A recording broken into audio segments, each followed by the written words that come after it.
Adventure in Pipeman on W4CY Radio.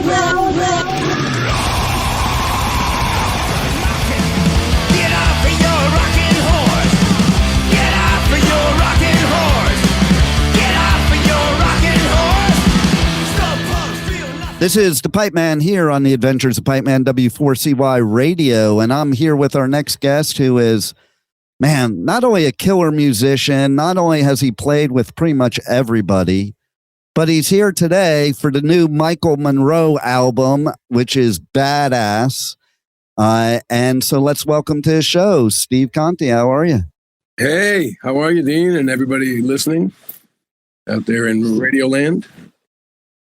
So, yeah, I love that we both went to Rutgers. I noticed I was like, okay, that's cool. Because I don't know, to me, there's nothing like a Jersey dude. Yeah, well, I'm originally from New York, upstate Jersey, and Manhattan for 30 years, and now I live in the Bronx. So, you know, nice. I did live in Europe for 3 years too, which was nice. I live in the Netherlands. Oh yeah, I love the Netherlands. I've lived there like a few months out of the year, a few years, just to get away from the craziness. I moved there right after. I'm sure we're going to touch on this, but I was playing with the New York Dolls, and when the New York Dolls ended for me, and I started playing with Michael, who was based in Finland, Michael and Sammy. My wife, who is from the Netherlands, you know, she loved the idea of going back there for a few years, and it was very convenient because we were doing a lot of European touring. So we lived there in the south of Holland there for 3 years, and then we moved back to Manhattan. I love it. I love the Netherlands, except for the weather. Like, it's like London. It's like England weather, you know. No doubt. Gray and rainy. The last time I was there, I don't know, I'm an idiot. I live in South Florida. I'm the opposite of a snowbird. Like, I'm in Florida when everybody else isn't, all the idiots are gone. And then I go to cold weather places during the winter. I don't know what the hell I'm thinking, but like, well, come to Finland then, man. Right? That's where we end up playing in the winter, unfortunately. Yeah. Why couldn't Michael have been Brazilian or something? You know? Yeah, a couple of years ago, I was in Netherlands for 2 months, and for that 2 months, I saw 3 hours of sunlight total. And I was in the summer, you get about 2 weeks of really good weather. Right? Yeah.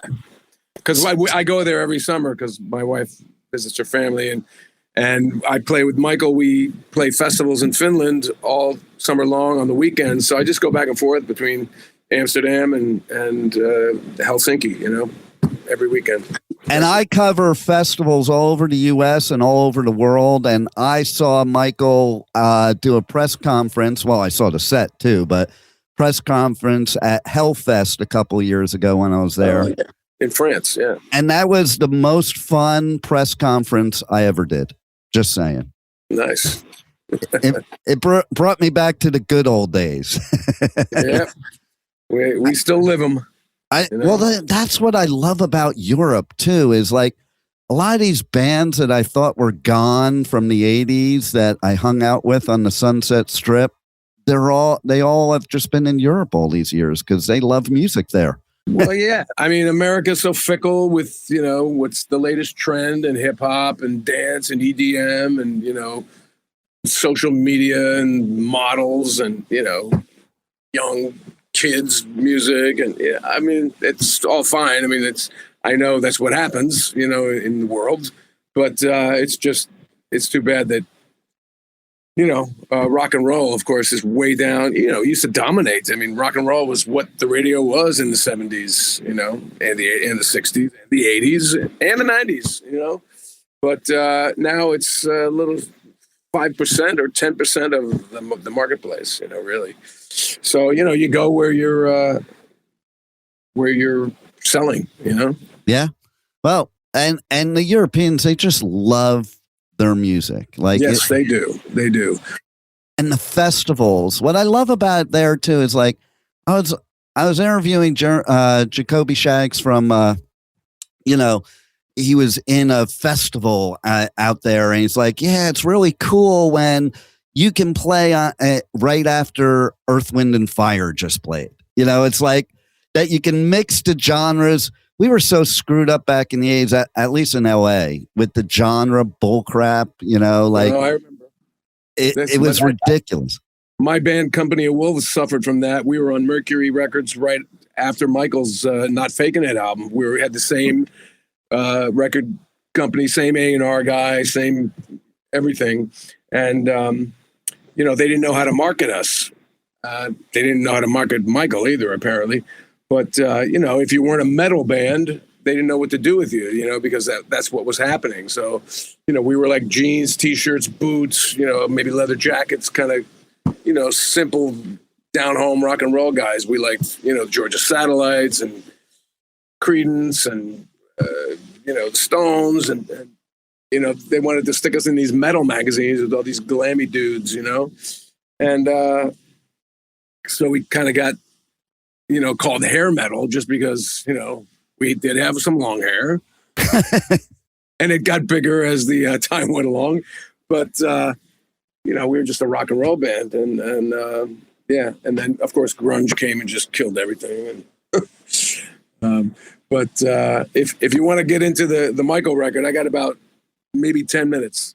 No, I do. And because it's badass, I was listening to it and like, I am so, you know, I'm so enamored at artists that after all these years can still create new music. It's like, I think, wow, it must be really hard after you've written all this music and to even think of more ideas. And here you did a stellar performance of creating Outerstellar.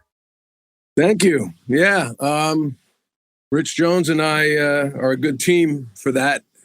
You know, we write together, we write separately.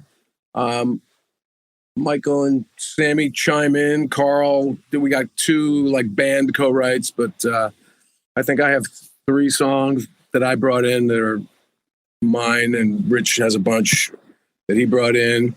But it's kind of the first album in a long time that we've done where it's real collaboration, because a lot of the stuff during the COVID era, we just had to send in our demo tapes that we made, you know, at home. Rich would be like, here's the song and here's the parts that you're going to play. And I'm like, oh, okay. Or, you know, vice versa. I would send in my songs. I'd say, Rich, here's the parts, you know, that you're going to play, and here's the songs. But this time we got in a room and we got to write some stuff as a band, like One More Sunrise. We all came up with the music to that together, and Rocking Horse. Then I went home and wrote the lyrics and melodies to Rocking Horse, and me and Rich wrote the lyrics to One More Sunrise.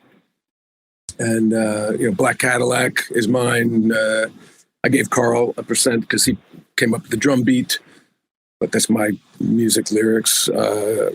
Till the When the Apocalypse Comes is mine, and Black Cadillac is mine. The rest are Rich's. Some great stuff of his too. Shinola and Precious and Road to Ruin are some of my faves. But it's a nice journey that we take you on. It's not just like, you know, 10 songs of, you know, pop punk shoved down your throat. You know, it's a bit of a roller coaster, you know, which I love it. That's old school to me, because it's like albums used to be like you just sat there and listened to the whole album over and over and over. Exactly. Yeah, that's why I loved, you know, Physical Graffiti by Zeppelin, you know, or the Beatles' White Album. It's like so many different styles. It's not just like, you know, one good song and then 9 other songs that sound like it but not as good. Right. You know, which is a lot of bands fell into that trap, I think, in the 80s and 90s. You know, I think it's true today. You take these metal bands today, some of them I feel like they follow this formula, whereas metal back in the 80s was, you know, experimentation. It wasn't a formula, you know, so you did have different songs and different music. Yeah. So what inspires you today to write new music that is different from way back when you first started doing it?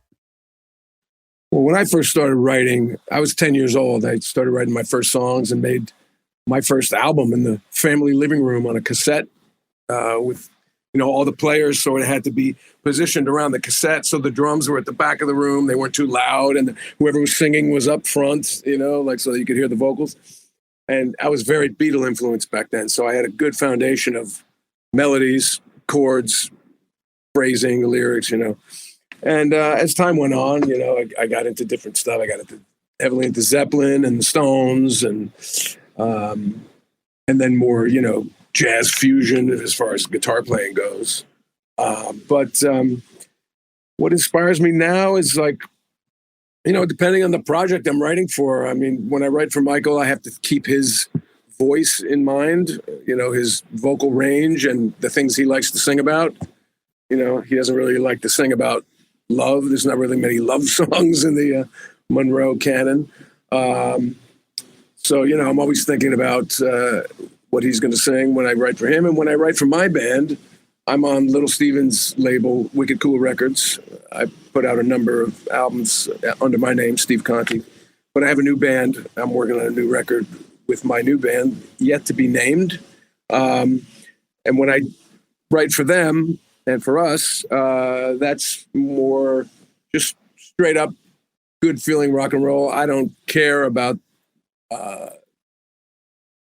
what I'm singing as long as I really mean it. It could be about love. It could be about anything. It could be about truth. It could be about social issues. I have no filter as far as when I write for myself. And then my band Company of Wolves is writing a new record too. Nice. And we're kind of going back to our old vibe because the first album was that was established our sound, and the second album sort of wavered from it a little bit, and we're back to, so I like the kind of guidelines because I could write so many different, I write jazz songs, I write country songs, I write pop songs. It just depends on what I'm writing for, I love it. In that way. Well, I love it. You're doing more than ever now, and that's so cool. And this new band and this new album, Outerstellar, is amazing. Just came out. Everybody's got to check it out. Everybody's got to check out all your new music that's coming out. And listen, thanks for giving us such great therapy for all these decades. Yeah, Dean. Well, my pleasure, and I'll continue to do the same as long as I'm standing on my 2 feet, man. There it is. Well, keep doing it, and thanks for being on the Adventures of Pipeman. All right. Thanks, Dean, and everybody out there listening. Cheers. Thank you for listening to the Adventures of Pipeman on W4CY Radio.